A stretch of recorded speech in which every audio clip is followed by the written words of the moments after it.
Hi guys. Hi guys. I'm back. All right. Today's book. Oh, and I'm back at work too. It's called The Christmas Train.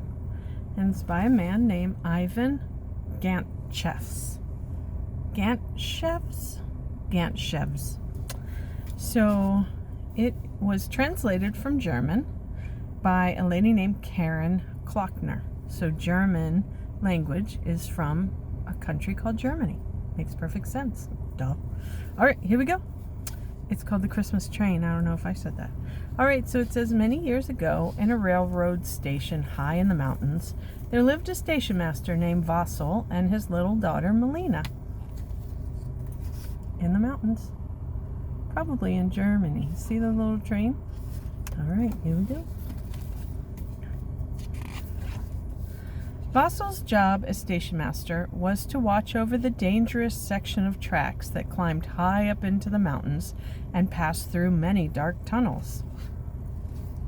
It looks like that's his house with his daughter Melina up in the window.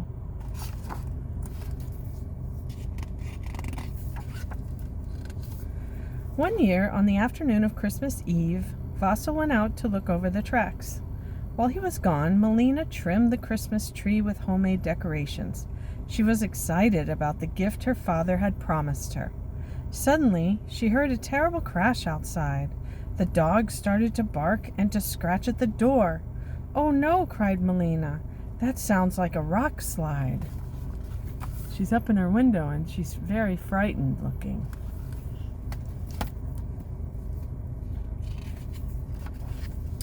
Melina rushed outside, and as she feared, a huge rock had fallen on the tracks. She felt desperate. The express comes in only half an hour. What should I do? What would Papa do?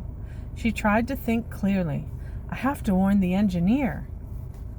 There's that big rock on the tracks. Scary. Then she remembered something her father always said.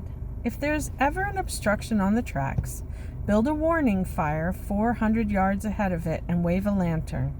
Melina looked quickly around the room, then without hesitating, she grabbed the Christmas tree, decorations and all, and pulled the big lantern down from its hook. With only a quarter of an hour to spare, she rushed out the door. A quarter of an hour? Holy smokes, that's 15 minutes. She had to think quick. And she took their Christmas tree and all of their decorations. That's quick thinking, but what are they going to do about Christmas?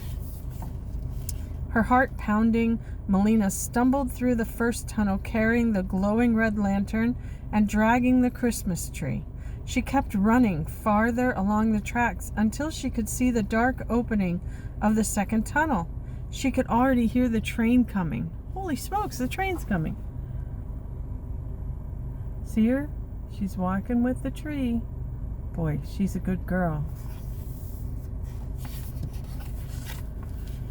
There she stopped and set the Christmas tree on fire, just as the express was shooting out of the tunnel and thundering furiously down the tracks.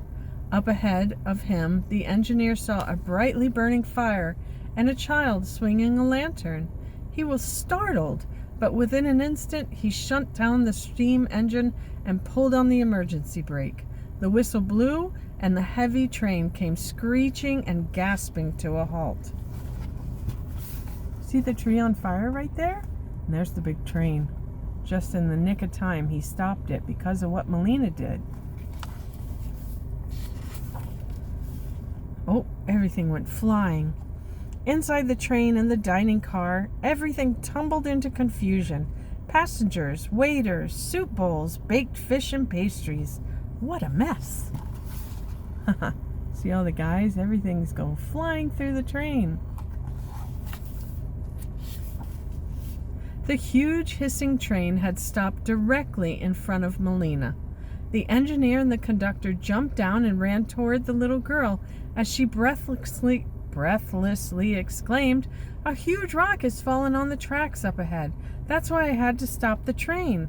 The two men were stunned. See them running up to her?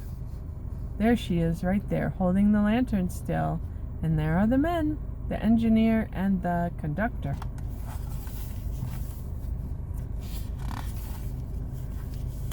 Quickly, the news of the rock slide spread through the train, and soon everyone knew that a little girl had saved them from a crash.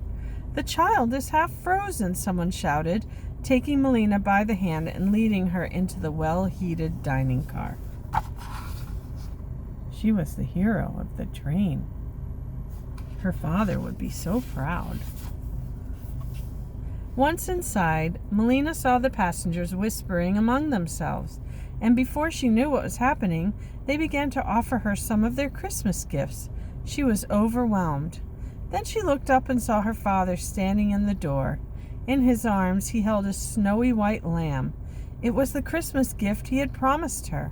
As she ran up to him, he smiled proudly and said, "Come, Melina, it's time to go home." See her with the little lamb? How cute is that? Her dad got her exactly what she wanted for Christmas.